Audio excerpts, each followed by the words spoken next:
Hello, good morning or afternoon. Novella Benedetti is my name. I'm your English coach. And today, what we are going to take a closer look at is tag questions. What are tag questions? Yes. So it's a new grammar lesson. The level is B1, B1 plus, so it will support you in building your skills going up to a B2 level. What do you need to know before starting? So first of all, if you go on my blog, you can find the link here below, or if you're watching this video from my blog, hello, but yes, if you're watching it from YouTube, you find the link below to the blog, and on my blog you can find the contents of this lesson in Italian, written in Italian. So in case you find it a bit hard to follow as I speak, or in case you wish to double check very simply that you understood everything, here you are.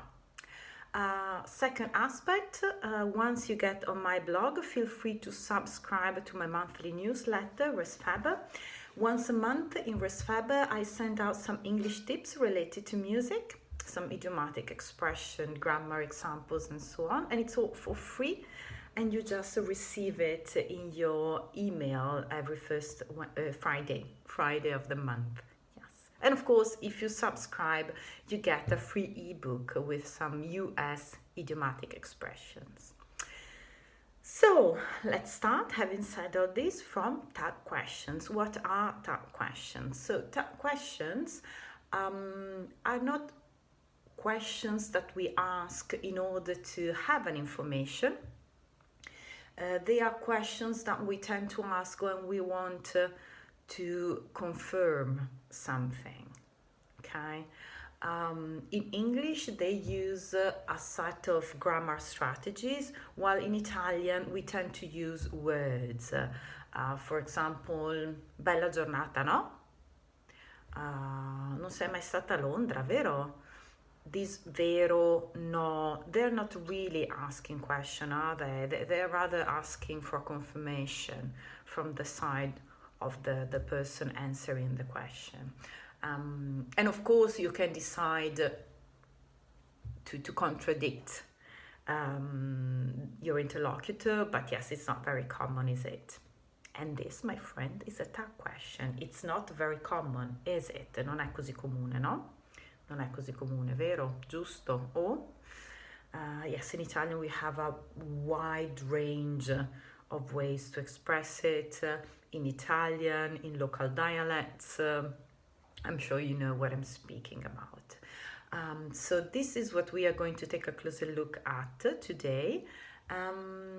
What do you need to know? I will explain you the grammar aspect of it, which is the formal part of tag questions. They are very much used, especially in small talk. And if you do not know what small talk is, do have a check on my website, because there are lessons about small talk. Small talk is essential in English culture.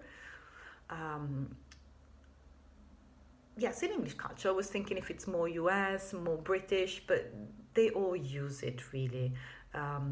Maybe a bit more polite in the British word, if I may draw a comparison.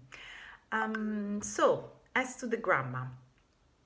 Normally, if you notice from the example I gave you below, tag questions are normally sentences made up by two clauses. So, it's a beautiful day, isn't it? You have it's a beautiful day, clause number one, isn't it? Clause number two. Clause number two is the tag question.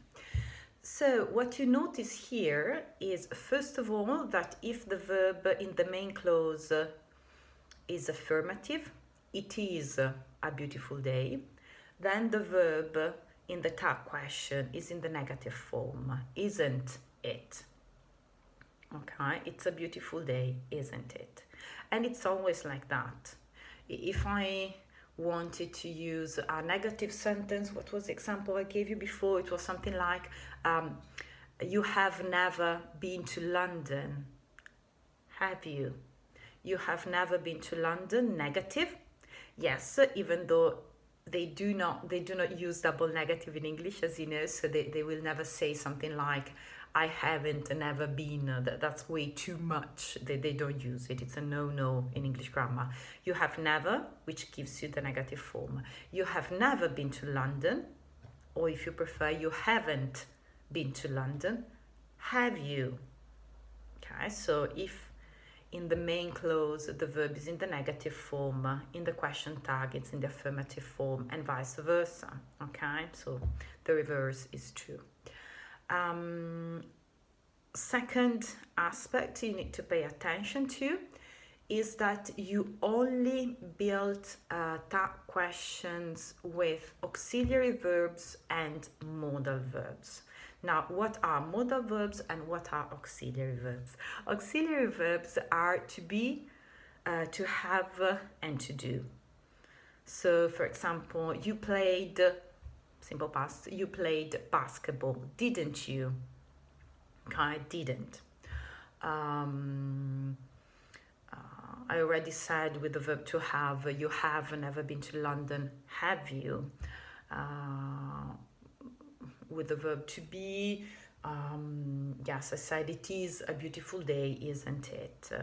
Okay, in all tenses. Of course, you can build these sentences in all tenses: present perfect, simple past, past perfect, present continuous, past continuous.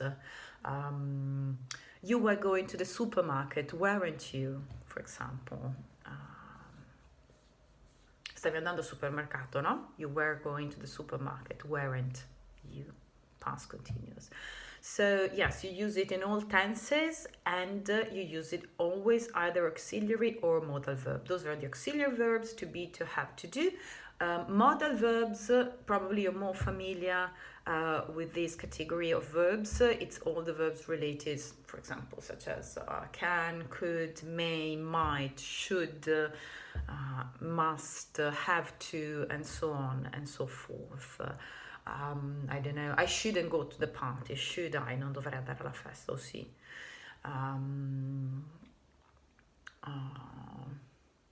I don't know, you could, you can speak English, can't you? Okay, so yes, it's the same rule. First clause, it's affirmative, tag question negative, and vice versa. Auxiliary verbs, modal verbs. It all depends on which verb you're using in the first clause. Okay, so if it's in the first clause, you have an auxiliary verb, tag question, auxiliary verb. If in the first clause you have modal verb, tag question, modal verb, and then of course, as I mentioned to you, the rule of the affirmative and negative. Now this is the complicated, which is not really complicated that much. There is an easy way out. Obviously, as usual with languages, easy way out, you use the word right at the end of the sentence. I don't know, you've never been to London, right? I shouldn't go to the party, right? She has a car, right? This right, it's like the direct equivalent of vero, no, o sì, all those Italian words that we normally use. However, I know that you now might be drawn to use the word right instead of the tag question, the grammar construction, because it's easier, and it's okay as long as you're speaking, and especially as long as you're speaking in an informal context.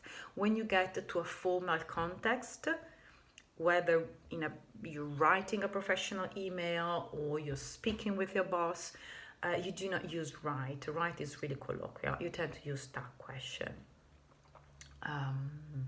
And if you want to have some examples of tag questions, in literature, Jane Austen used to use them very much when she was reproducing dialogues between people in British society from the last couple of centuries or so.